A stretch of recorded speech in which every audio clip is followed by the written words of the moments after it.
prvi set je završio 20-25.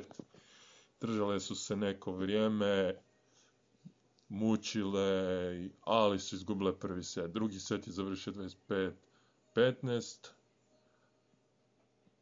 Treći set 25-19 i četvrti 25-14. I tako je Olimpik nije uspio dalje ići u Hrvatskom kupu ženskom, a prošao je Vukovar. Drenova je lagano svladala ŽK Rokoal.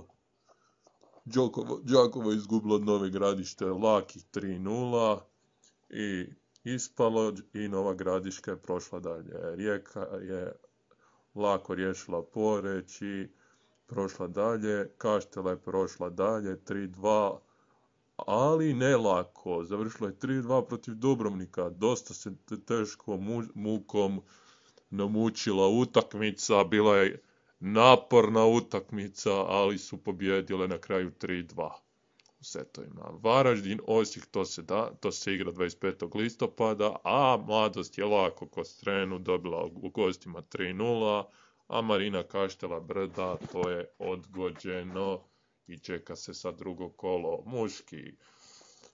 Mladost Kaštela Ribola je lako 3:0 igrala protiv Splita i tako su došli do sjajne dalje da idu kao i prošlogodišnje, prošli dalje. Isto igra protiv Splita, ali su prošli dalje. Trnje je izgubilo 3:0 od Mladosti, jer to se očekivalo.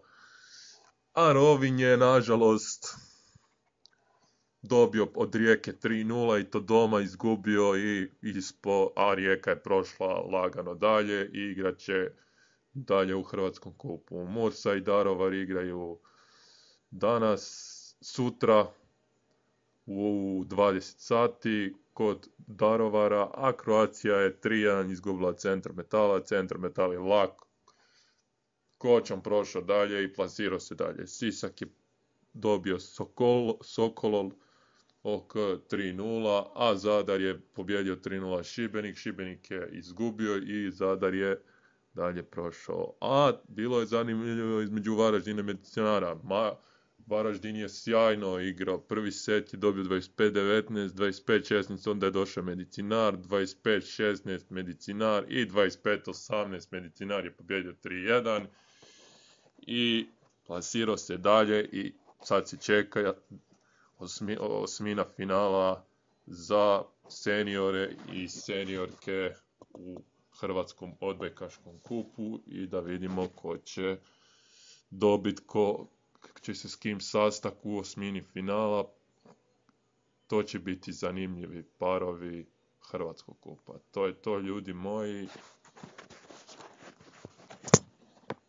Hvala lijepa što smo razgovarali. Hehehehe.